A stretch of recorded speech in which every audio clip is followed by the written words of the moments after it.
Hey everybody, welcome back to Bardsung. We are moving on to encounter 1C. We decided not to go down the one-way pathway to the left in the chapter book, and instead we're going to the right to encounter 1C. We've put out some treasure tokens. There are 2 lost treasures in this particular encounter, and in between encounter 1B and 1C, I used the 3 XP that we had earned for gaining treasure and completing 2 other scenarios, 3 total, to buy some skills for Forge Warden and Path Seeker, and also upgrading a skill for Wild Shell. And we'll go over that kind of when we come to it and we use those encounters.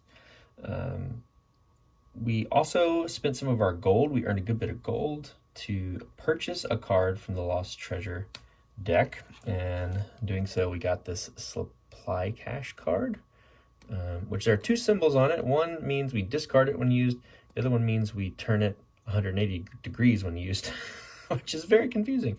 Although this is the first one you come across in the rulebook, so I think once it's used, we'll just discard it and shuffle it back into the Lost Treasure deck. So I think that's about it. That's all that has changed. This is another fixed encounter, not fixed encounter, I'm sorry. This is another standard crawl. We do have some narrative text we'll read if we complete the encounter. And yeah, I think we'll get started. We went ahead and dealt out the marching order. We have Wild Shell first, then Path Seeker, then Forge Warden. A couple things I always like to tweak the rules as we go, just as we understand the game more, and as we have people in the chat discussing what's going on. Chat, I should say, comments instead. And I have one suggestion about how we spawn wandering monsters and whether they spawn right when we place the token. And I think we're going to play the way we've continue to play the way we've been playing, which is that we would indeed spawn a wandering monster on the entrance tile as soon as it's placed, because the rules say that you move the token into the space, and then if that's the case, you'd spawn a wandering monster. But it specifically says that when a monster, or I'm sorry, the echo token is placed in a space in the same area, I should say, as a hero, then you would go ahead and shuffle the deck and draw a wandering monster card. So we're going to keep playing the same way. I understand how that can be confusing. There's some rules that seem a bit fiddly, but just for consistency's sake, and because it says that when the token is placed in the same area as a hero, we draw a card, I think we'll keep doing that.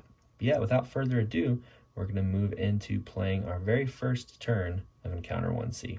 Yeah, so the first thing we'll do on Wild Shell's turn is go ahead and spin the supply cache card, and we'll honor this symbol over this one because it was first in the rules. It says to discard and shuffle back into the Lost Treasure deck, even though this one says to turn 180. And you can spend gold, but there's not a gold symbol on it, so I think we just put it back in the cache.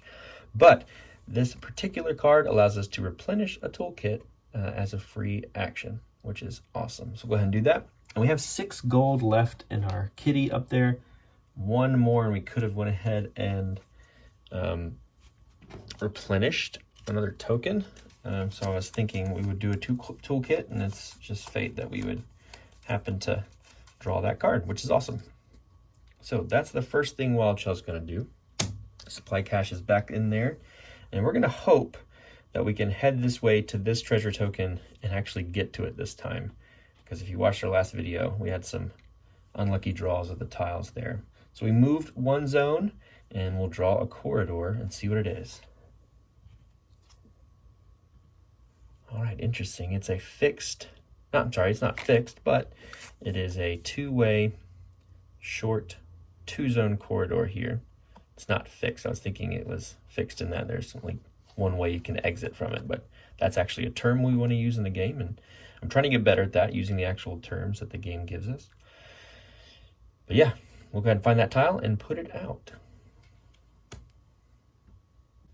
Okay, so you'll see here that we actually are overlapping the play area because of every orientation of this tile. And the rules tell us if that's the case, we get rid of the tile and the card, and we place a dead end token there. So no way to go that way. We've got a dead end in our first explore action. That is 2 actions for Wild Shell, so we'll move on to Path Seeker, who will move 1 zone forward and do the same thing. He'll use an explore action and move up. Let's go ahead and draw that corridor card. Oh, interesting. And we've got a 4-way cross. That is awesome. I haven't seen that card yet. So let's grab it.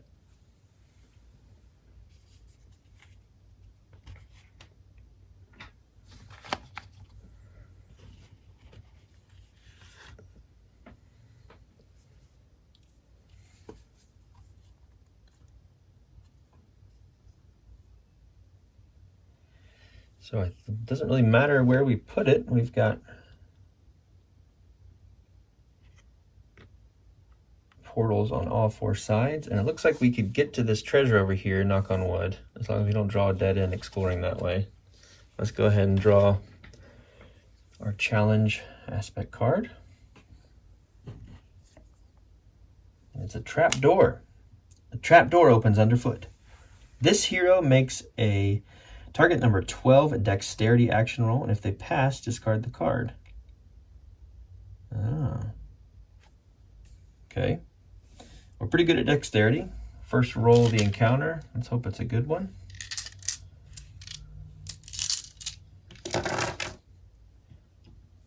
Our dex is +3. And it looks like a 14 plus 3 is going to do it. That's a 17. So if you pass, discard the card. All right, well, we get a gold just for going through that ordeal. We'll add one up here.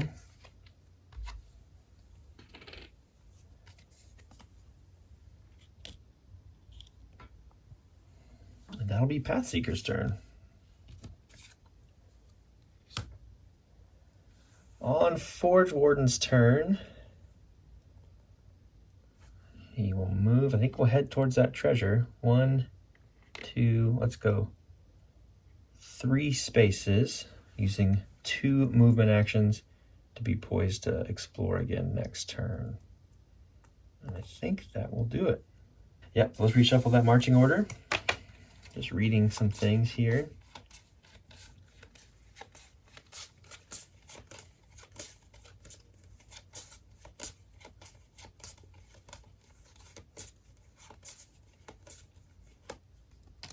First up is Wild Shell, then Forge Warden, then Pathseeker. So on Wild Shell's go, we'll just move forward 1, 2. I think 1, 2, and go ahead and get in Forge Warden's zone. That'll be the end of their turn. And then we'll go ahead and explore with Forge Warden, drawing a room card. Here we go. Oh, interesting. Look at that. So we have 2 portals and no enemies, but another challenge. So let's go ahead and get that tile.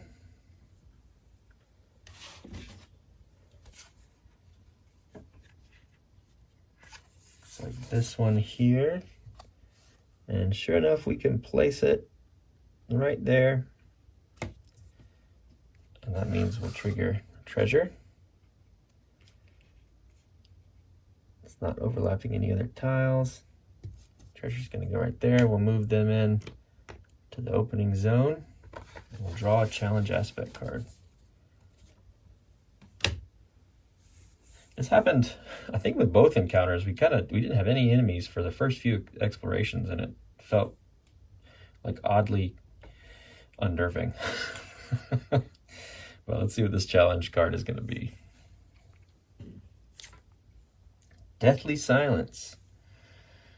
The silence is deafening. The air dead and lifeless. Sinister shadows dance at the edge of your visions. The heroes can't rest on this tile. If one or more heroes are on this tile at the end of a round, subtract 3 from the event roll. Oh boy. And that's what happened to us early, too. We got that card, I believe, in Encounter 1B. We'll go ahead and throw a gold in for the challenge. And we have another zone that we can move because we have another action, I should say. Let's get rid of that. Let's get our ducks in a row here.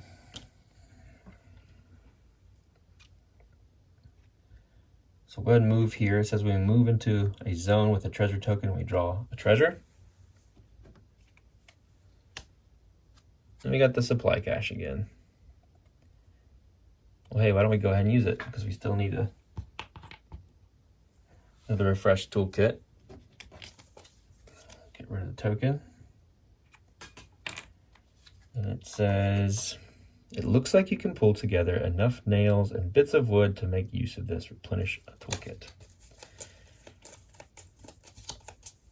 And that's cool. So we use one movement point. We have another movement point. I think we can pop back because it just says to draw a card when you move into the space with the token. So it doesn't say end your movement or anything. So we'll go ahead and bounce back here. I think there's any way we can move another space and get him out. But that's it for Forge Warden. Path Seeker will go ahead. And let's see, they can go 1, 2. They can go 1, 2, 3 and explore and get a little bit closer to that token. I think we'll go ahead and do that because we're already going to have somebody ending in this spot, so that's okay. We'll put this in this tile because of the deathly silence we found there, and we'll go ahead and explore Path Seeker. Okay, yep, let's do it. Corridor card. Wow, another crossroads. Interesting. Okay, let's find that.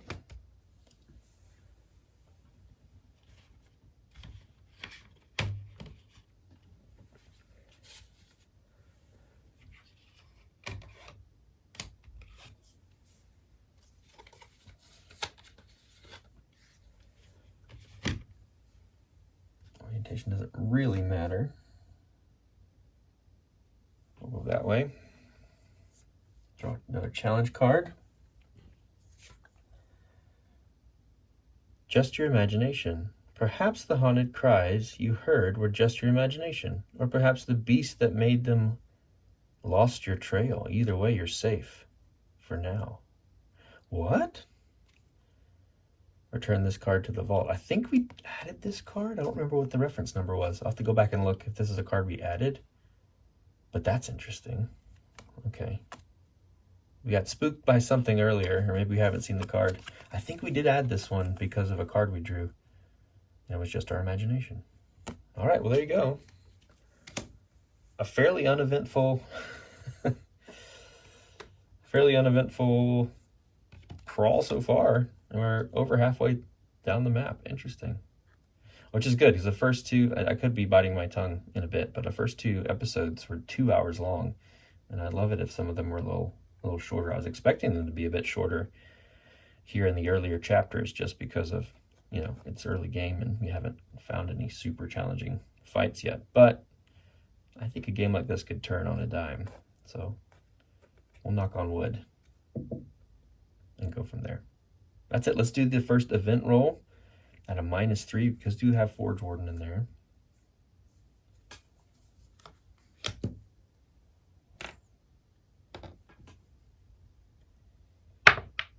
All right, it's a 2, so that means we fail the event roll, meaning the echo token needs to come out. We'll put that here, and it's placed in the same area as a hero. So we'll shuffle the Wandering Monster deck and add something if we draw a card for a monster.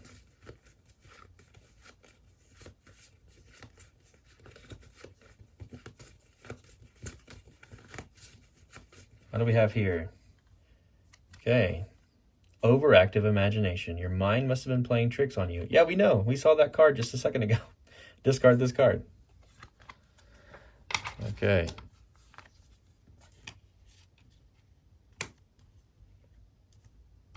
Not too bad so far. I'll discard the echo token. Shuffle a new marching order.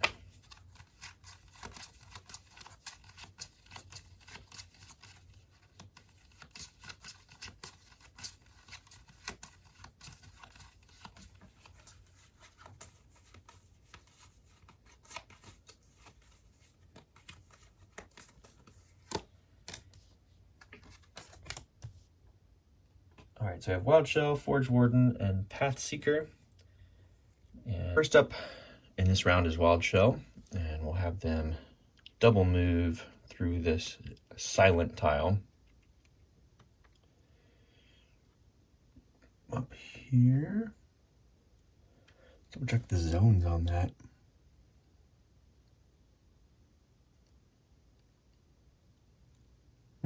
Not sure if like the moss is dividing the zone or the square is dividing the zone. We'll call it 5. It makes sense that it's 5. So we were here. 2, 3, 4. We're in the middle there. Forge Warden can move twice. We'll do double movement there as well. And then have Path Seeker come all the way up and explore with a room card. So here we go.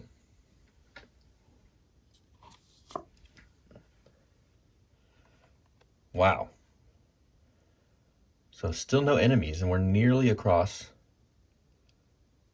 the whole map here. Let's find that tile. We'll set it up and draw a challenge card. Okay, so we've got the tile all set up. We were able to overlap the treasure token, just close enough to do so.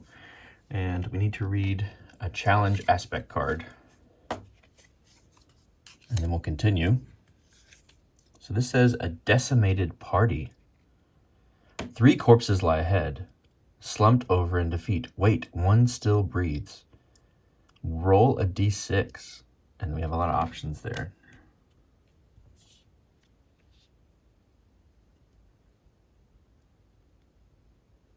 All right, so we have a 4. It's too late. They let out a piercing scream in their dying moments. So we have to activate the echo token. Oh man.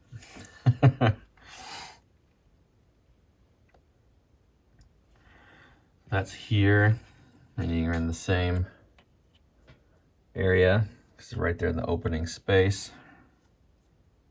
We get a coin for activating this, and we'll go ahead and draw a wandering monster.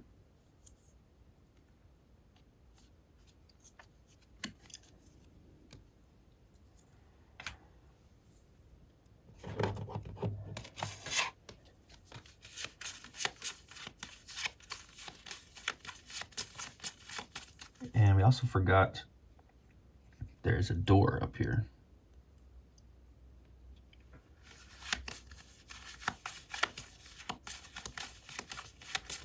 And what do we have here? The rat. So we'll get the rat out and we'll re-roll some initiative. He'll come up right up here where the treasure token is. Or actually, he might be down here because that's closest to the highest initiative hero, which in this case was Wild Shell. So he's right below where I have the camera here. I'll adjust in a second. All right, so let's put out some initiative.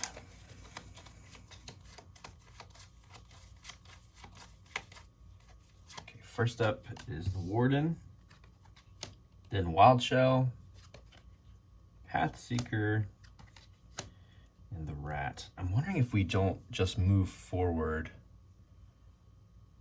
in order to maybe trigger the end. I bet we could outrun this guy. We might regret that if we spawn more enemies up front, but at the same time, we did okay last time. We have no wounds. We've made it mostly across the map. This is just the most amazing crawl because the last 2 were nearly 2 hours long, and here we are maybe 30 minutes, 40 minutes in, and we're about done. Yeah, so we'll see. I think we let it chase us. We're gonna move 2 spots, and so that means we get to grab that treasure token. I forgot to put it up there. Let's do that. Treasure token was right there. I moved it a second ago. Here we go. Let's see what it is.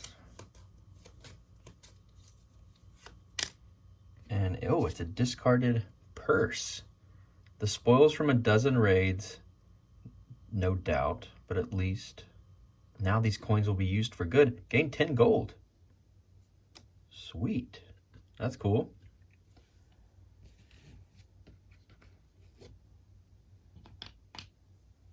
All right, that's great.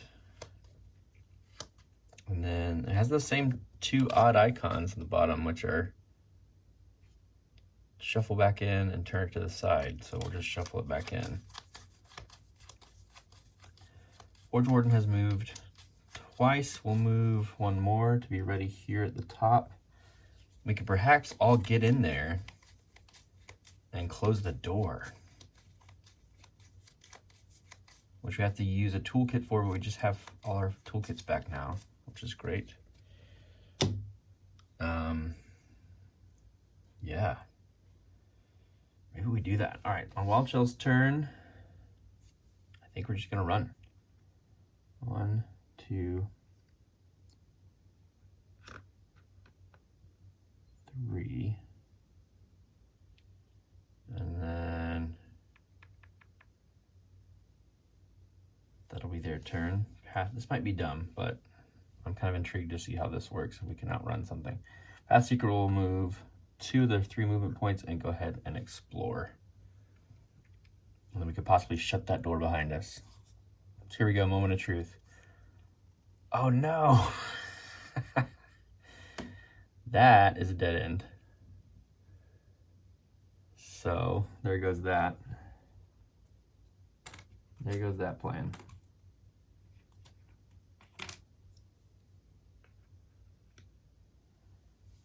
No use in shutting that door. Okay. So that was 2 actions for them. Some karma there for not engaging. The rat wants to charge a hero in an unengaged zone. They have 3 movements, so they can go 1, 2, 3. Be right there. And let's roll an event roll. All right, a 4, so nothing happens there. And we'll reshuffle initiative. Okay, so first up is Wild Shell. Let's throw out a ghost token where we have the rat. We will move 1, and I think what we're going to do once we take care of the rat is we're actually going to expend a toolkit and use this secret passage as a portal, which will be cool. But I think we should probably take care of the wandering monster first. So we've used 1 action to get in range, and let's go ahead and roll a curse. So we upgraded curse, actually. Now we can actually discard a ghost token from the same zone as the target to empower the attack or damage roll. If the attack hits, they suffer Bane or Weaken as usual, and this action may be used twice. So that's what we used our 3 XP for completing the first 2 encounters. Let's go ahead and spend a fate to empower it. We'll leave the ghost token there. Okay, we got a 4 and a 1, which is 5, and we do have 2 intelligence, which is going to meet the TN, so that's going to be 7. So we hit. Let's go ahead. We'll weaken them because they do powerful attacks. And they got an affliction or a condition, so we'll get a fate back. And let's see if we crit. So because there's a ghost token there still, because of ghost lights, we can spin the ghost token, or on a 4, we automatically crit. And it's a 1, so no crit, but we did weaken the rat. And that'll be it for Wild Shell's turn. Path Seeker has a range of 2, so we need to move 1 in order to get into range with them. But we also bought another ability called Lure Shot, which costs a fate. It does a wound and a dodge on a hit, 2 wounds and a dodge on a crit, and if the attack hits the target, they can be pushed back 2 zones after the attack is resolved. We also slotted our topaz treasure in our ranger bow so we can re-roll the first attack each round. So let's use one action to move in. And we will spend a fate to try out our brand new ability, which is Lure Shot. So here we go. Our dex is +3. And we have an unnatural 20. So we will hit. So we're at least going to deal 1 wound and we can dodge. Let's go ahead and see if we crit.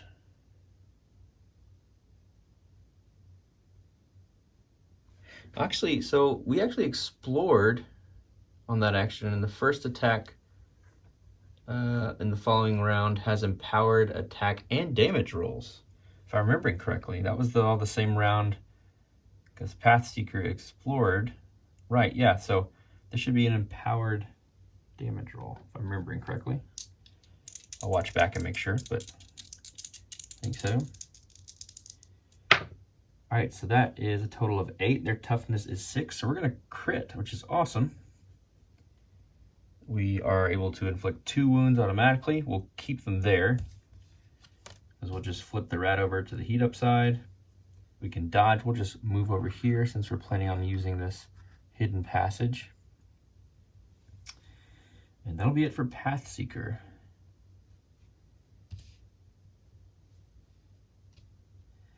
All right, next up is Forge Warden. Let's use 2 of their movement to get here. And then we also bought another ability with Forge Warden, and it's called Judgment. It deals a wound on a hit, 2 wounds on a crit, and we can upgrade the damage dice once per additional enemy in the target zone. So that's pretty cool for Overwhelmed. If we're tanking, I think by far the Forge Warden has been the best tank that I've seen when people talk about this game, and so I'm pretty happy that we chose him. But we're not going to use Judgment right now. We're going to use Crusader Stride.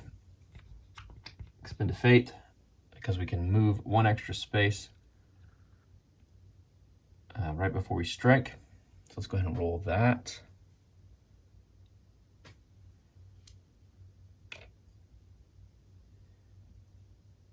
Here we go. Oh no, 1. So we'll replenish a fate because of the 1. That's gonna miss. All right, well that'll be it for Forge Warden's turn because they moved and they used an ability. Next up is the rat. They, I'm sure, will attack an area, or I'm sorry, as a hero in the zone. Yeah, attack a hero in the same zone because of ferocity. Nothing to devour at this moment.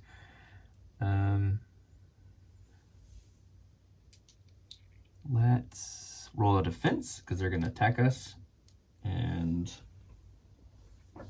let's double check what their icon means. I know we've fought them a lot, but I have not quite mastered what the different icons mean. Okay, pulse attacks. They'd attack other heroes in the same zone, but there aren't any.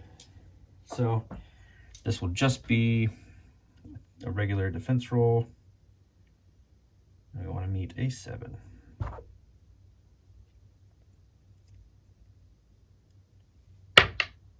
All right, we got a 9, plus our 3 resilience, which is 12.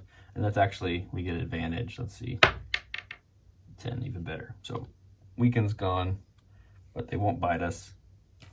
And that'll be the end of that turn. Let's go ahead and roll the event roll. 4.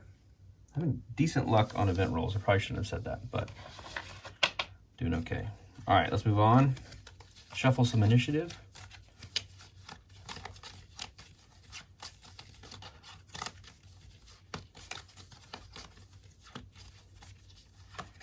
Forge Warden goes first, then Wild Shell, then the Rat, then Pathseeker. Hopefully we can do enough damage with Forge Warden and Wild Shell to take out the Rat, then Pathseeker can explore the secret passageway. So let's do it. All right, should we use Judgment?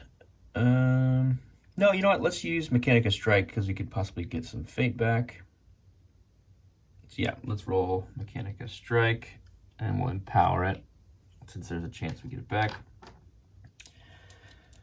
So this roll is +3. 10 and a 2, +3 is 15. Plenty. We're gonna do one hit. Let's see if we crit. We need 50% chance. We need a 3. We will. We did. All right. So we'll do 1 wound. We'll get a fate back. That's it for Forge Warden. They can do another ability here. Both of their other abilities cost fates, but it's probably worth doing.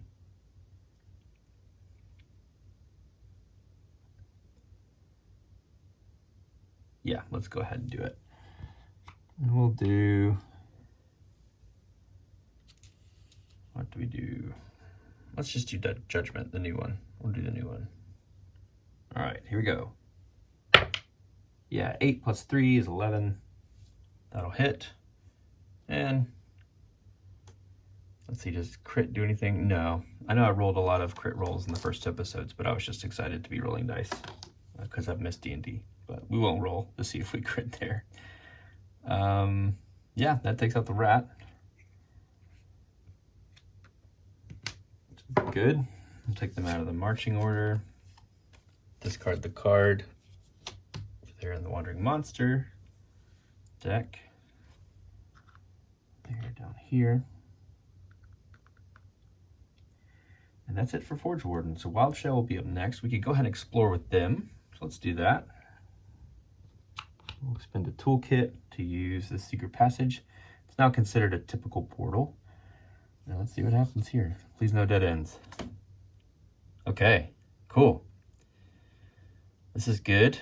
We've got a fixed entry T intersection. So let's find it and then we'll go from there. Okay, the tile is set up here. We've gotten rid of this ghost token at the top of Wild Shell's turn. Let's go ahead and draw the aspect card we need for this tile, and it is a challenge aspect card. I'm nervous about fitting a room tile up in here, but we'll see. Echoes on the wind. Wait, was that footsteps or just your imagination? Activate the echo token. If there are fewer than 3 tiles, shuffle this card back into the deck and draw a replacement. There are not fewer than 3 tiles. So we'll put it down, draw a Wandering Monster, but we get a coin. What's that? I hope we don't fail this because that is a ton of money in the kitty. All right. So let's draw from the Wandering Monster deck. It's either the card, which is minuses the event roll, or it's the spider. And we get just an echo. We know that. We just read that. There's some odd like resonance in these cards in this game. Safe for now, but something is definitely out there. Echoes don't make themselves after all. Place this card next to the marching order for the remainder of the encounter. Subtract 1 from the event roll.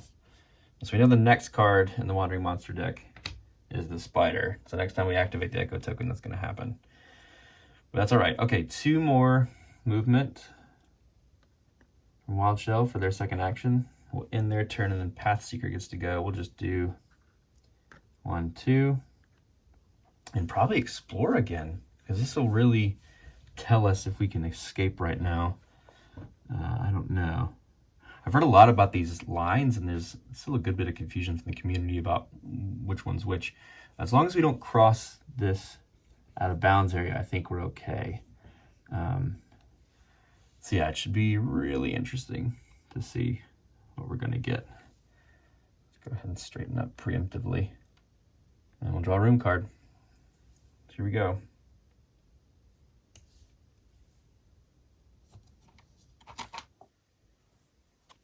All right, yeah, so big, not a big square, but one of the medium squares. Let's see if it fits. Let's see if we overlap. Okay, well, we've encountered something a little bit odd here.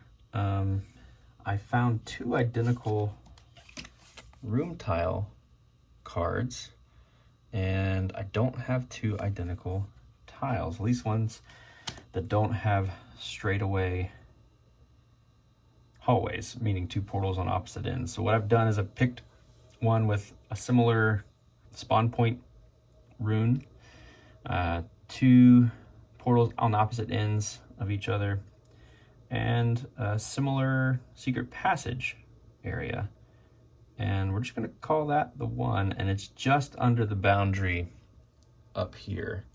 So we're gonna say that the stairs do indeed spawn there. And it's really close to this thickest edge, which I've seen Sherwin online talk about that being the boundary. So we'll call that, close enough. So we need to draw a challenge aspect card. And this is a restless spirit. A strange gale pulls at your clothes. Each hero on the previous tile, there's just one, makes TN14 action roll. Place any heroes that fail on the current tiles. Okay, interesting. Spawn point. Okay, interesting. Sorry, I'm just reading and thinking at the same time, and it doesn't work often, as you can tell. So it's really just Wild Shell that needs to make this TN14 roll, and I'll check what that attribute is. I'm sorry, characteristic, not attribute. It's the book one. I don't remember what that one is. It's not intelligence. It is getting there. Wisdom.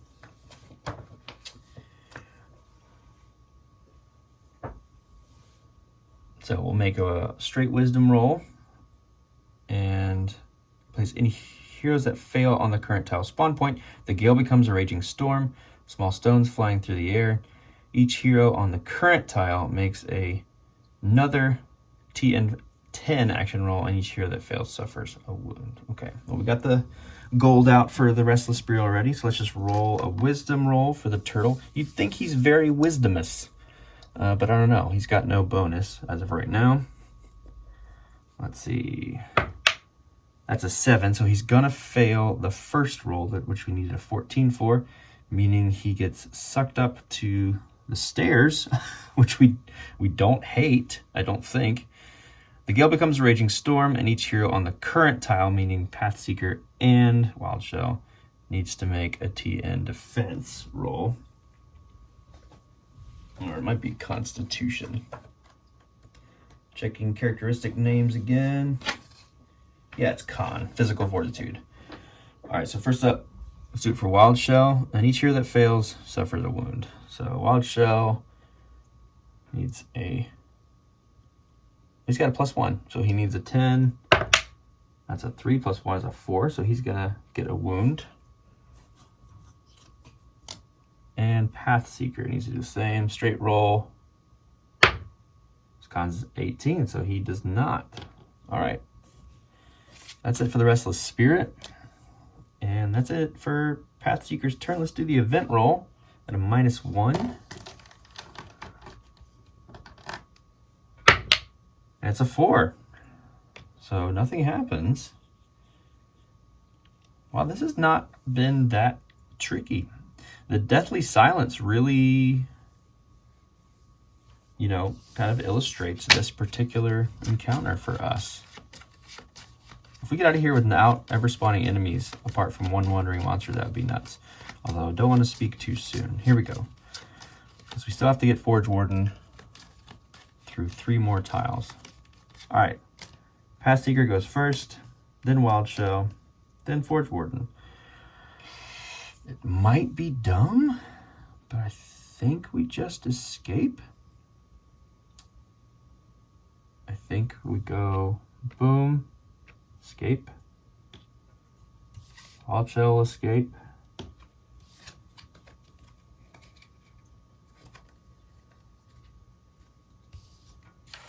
If we really get it, if we get this, well, we know the spider's coming. 1, 2, 3, 4. 1, 2, okay. We could get out on the next turn, and even if the spider's there, we can spin an action to escape. So yeah, I think we're okay. They'll double move 1, 2, 3, 4. And we'll roll an event roll. It's a 5, meaning it's a 4, so nothing happens. Move twice, and we'll escape. That's it for encounter 1C. Not too painful. I can't believe we never drew an enemy, apart from a wandering monster. Definitely was silent, and the echoes that echoed throughout this particular dungeon were definitely ominous, but a really interesting amount of like flavor. You know, echoes, silence, a completely defeated party. It was pretty ominous, pretty great. But yeah, exciting thing is we get to read some more narrative text, so we'll do that now. And also, I want to double check and see if we get another XP for lost treasure. I think so. So I think we'd all earn 2 XP because we got. Gosh, we discovered 2 lost treasures, so it could be a total of 3. We'll see. I'll double check that and I'll tell you what we did at the beginning of the next encounter. But for right now, let's just read narrative section 308.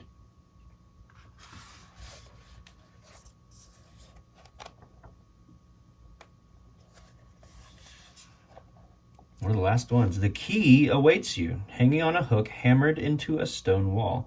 It's covered in rust from where the ceiling above has collapsed in and exposed this chamber to the elements. But that's of little matter. It will still open the doors ahead. If all of the ancient forge's secrets are so poorly hidden, then this will be easy. Retrieve card N38 from the narrative vault.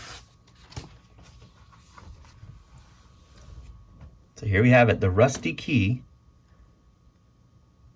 This must be the key for the door. It has suffered from being left out in the elements, but that shouldn't matter. Unlock pathway 1.